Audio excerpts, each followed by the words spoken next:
Oh, yeah, everybody. I'm here at Tesla headquarters in Hawthorne, California. I'm just waiting for Elon to show up. He's got something to surprise me. I don't know what it is, but this guy's always got something under his sleeve.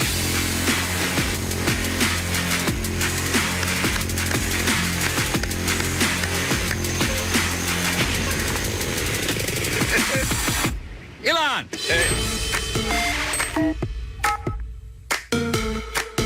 As CEO of Tesla, Elon has transformed the way we drive cars, bringing style, power, efficiency to the once uncool electric vehicle. 12 years ago, Elon actually brought me his very first electric roadster.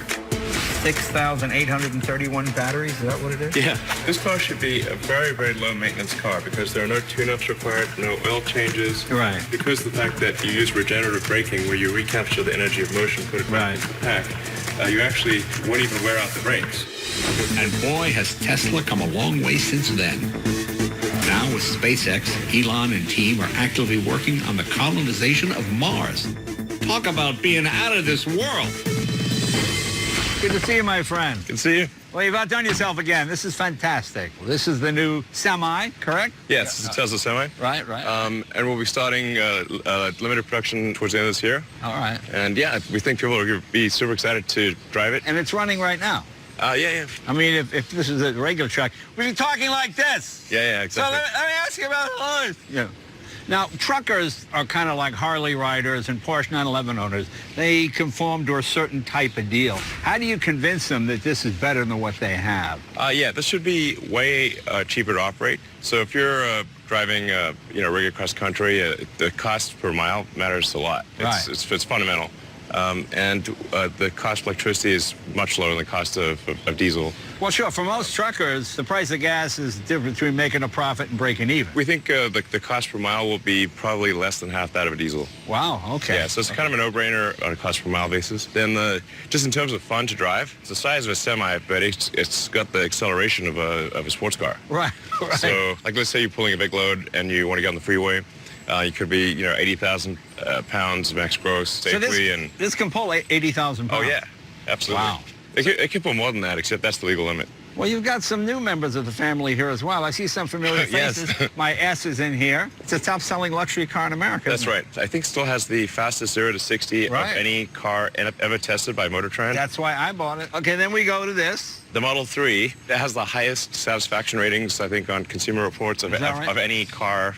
I don't know, maybe ever. I'm not sure, but it's like high 90s or something. There's the Model X. And I don't know any kid that doesn't go crazy that makes their parents buy this one because of the gull wing door. We call them Falcon wing doors because they're actually... Falcon wing doors. Yeah, and they actually actuate on 2 hinges, so it can change the opening arc according to what obstacles are around it. And this is the Y. Nobody's seen this yet, correct? We've not yet started shipping the Model Y. Right, okay. So the Model Y is essentially the SUV version of the Model 3. If you prefer midsize SUV, you'd want the Model Y. If you prefer a midsize sedan, then the Model 3.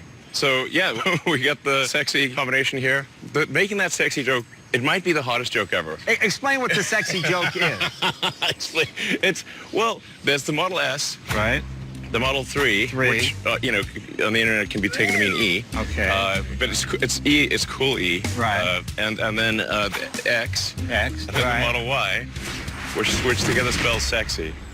Oh, I see. Okay. Yes. I won't make electric cars if you don't write jokes. I'm not saying it was a great joke, but it was a hard one. No. And of course, my favorite. Yeah. This is the one I'm waiting for. The new Roadster. Great looking car. The new Roadster will be a whole new platform. Right. Ready to go for a little ride?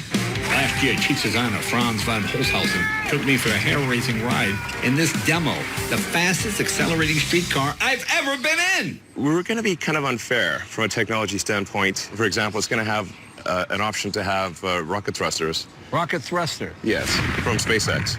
All right. Yeah. How does that work? See, I don't know when you're kidding and when you're not now. No, in this case, I am serious. You're going to have rocket thrusters? Yes. And what will provide the thrust? There's no fuel in the car. No, we're going to use ultra-high pressure compressed air. Oh, I see. Okay. So called gas thruster. Okay. All right. The main thruster will be like behind the license plate. Right. So for acceleration, it drops the license plate, and that behind the license plate is a rocket thruster. That's like full-on James Bond. the base model will do 0 to 60 in 1.9 seconds. Wow. Where is that Cybertruck? Is that around here? That's somewhere around here. Bring on the Cybertruck. Cue music.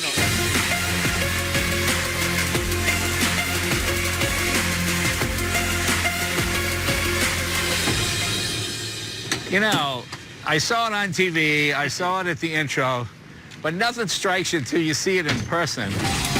Back in November of 2019, Elon made headlines once again when he revealed this science fiction-inspired machine. Pickup truck buyers tend to be pretty conservative in what they like. It needs to look like a pickup truck, you know, that kind of thing. And this doesn't look anything like a pickup truck, Yeah. but it immediately makes pickup trucks look old-fashioned. Well, I think there's a preconceived notion of what a pickup truck should be. And I think that's something that we said, if we're going to go bold, we need to do something that breaks that norm. Yeah, so back here we have the vault. Okay. Touch of a button. Just opens right up like Yeah, magic. that's very cool. And a good-sized bed, yeah. Yeah. If you want to mount like a missile launcher or something, you can do that. Yeah. And closes them. And how strong is that? You can walk on this very thing. You can walk on it? Yeah. It's very strong. It's like, so if you've got some valuable cargo in the back, this will protect your cargo and secure it against being stolen. So it's pretty stout. People of Tesla! Let's take it for a drive. Don't mind me, I'm just driving Elon Musk around in Tesla's new Cybertruck. This job is the worst, isn't it? I mean, it feels very much like any other Tesla. You've got instant acceleration. The greenhouse is fabulous. I love how open it appears to be. And how close is this to what it will look like in production? At Tesla, we always want to have the production car be better than the show car. It always drove me crazy when manufacturers would come out with this cool-looking show car, and then the actual production car would be way worse. Right. And you're like, man, you got us all excited about this sweet-looking car, and then the production one is it's terrible. We won't do show cars that aren't real. So I think we got the proportions here pretty close. What would you change when it finally reaches production? What do you think you would do? We're 5% too big, and if we just take all the proportions and drop them by about 5%. Oh, you mean all the way around? Yeah, so it's got to fit in a normal garage. Right. Yeah. And there's lots of little details that people wouldn't necessarily pick up consciously, just improving visibility. Having the glass like this is actually quite hard because it's so sloped. Is that a special kind of glass? Is that different than normal windshield glass? We are going to be using effectively a form of armored glass for the car. And the door panels of the car are the 300 series stainless steel, and it's so tough that it's bulletproof to a handgun. And why is that important to you that it be bulletproof? I mean, I don't... It's badass and super cool. That's super cool. But see, I like that answer. It's a good answer. Do you want your truck to be bulletproof or not? Yeah, I guess I guess I want my truck to be bulletproof. Yeah, sure. Exactly. You know, it's never know. When the apocalypse comes, you'll be glad it's bulletproof. We want to be a leader in apocalypse technology. Exactly. There's your SpaceX headquarters right there. Yeah. Yeah, the Boring Company tunnel starts just there next to the SpaceX parking garage. Oh, is that right? How long is that tunnel? That's about 1.5 miles. Wow. The Boring Company is another one of Elon's innovative ideas. He envisions a tunnel system designed specifically for electric vehicles to help alleviate the overflow of traffic above the ground. I wonder, we might be able to take the Cybertruck through it. That would be kind of nuts. Do you want to do take the Cybertruck through it? Well, maybe. This will be quite interesting. See if we can actually fit it down there. Let's try it. That's what I say. Yeah, life's an adventure. Right.